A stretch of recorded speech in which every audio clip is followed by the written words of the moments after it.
करो। तो माँ भगवती हो सकता है कि माँ भगवती आपके सारे कष्टों को दूर कर दे।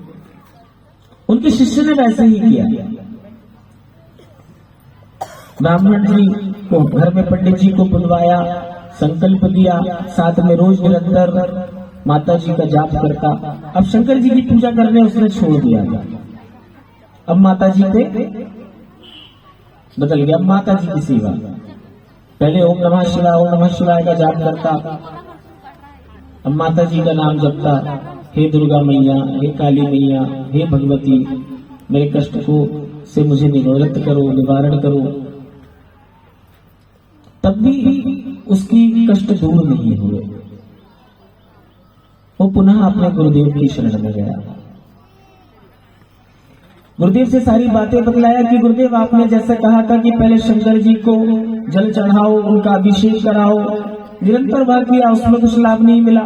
फिर आपने देवी जी का कहा कि देवी जी की का दुर्गा पाठ करवाओ, निरंतर उनका जाप करो, अनुष्ठान करवाओ। मैंने वो सब करा के देख लिया, लेकिन गुरुदेव मुझे कोई लाभ प्राप्त नहीं हुआ उससे। गुरुदेव समझ गए कि इसकी कहीं ना कहीं भक्ति में कुछ कमी है। हम सामग्री पंडित जी से जब हमारे घर पर पूजन होता है तो पंडित जी सामग्री सारी लिख के आप दे दो, सामग्री सबसे पहले नहीं आएंगे। गुरुदेव उसके समझ गए कि इसकी सामग्री में एक चीज की कमी है। क्या? भाव, है ना? भाव की कमी है। तो गुरुदेव ने उससे कुछ नहीं कहा। उसने कहा कि जाओ एक काम करो, ये ठाकुर जी ले जाओ, गोपाल जी की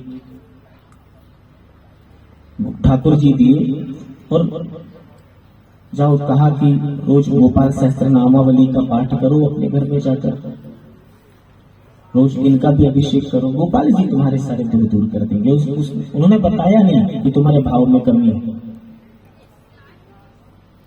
अब वह गया अपने घर पर, ठाकुर जी को लेकर ठाकुर जी को अपने पूजन स्थान पर रखा, और जो शंकर जी और देवी जी की जो मूर्ति उसके घर में थी, उसने अपने मूर्ति के लाभ के ऊपर ले आके रख दिया और वहां पर ठाकुर जी को विराजित कर दिया पूजन स्थल पर। अब रोज बड़े भक्ति भाव से ठाकुर जी को स्नान कराता, दूध दही शहद शक्कर से भोग लगाता, हवन करता। नित्य कर्म में हवन भी हमें करना चाहिए। हवन की आहुति देता। अब हवन की आहुति का जब उसने देखा धुआं, तो इस शंकर जी की मूर्ति में भी जा रहा है, देवी जी की मूर्ति में भी जा रहा है। उसके भाव जागृत हुए कि ये दोनों की मैंने इतनी पूजा किया, अब ठाकुर जी की कर रहा हूं तो हवन का धुआं इनको क्यों प्राप्त हो। तो उसने शंकर जी और देवी जी की प्रतिमा को अपने के कपड़े से ढाक दिया कि मेरे द्वारा दिया गया हवन जो है, उससे निकल रहा जो धुआं है वह इन दोनों को प्राप्त नहीं हो, क्योंकि इन्होंने मेरी कोई मदद नहीं करी, मेरी कोई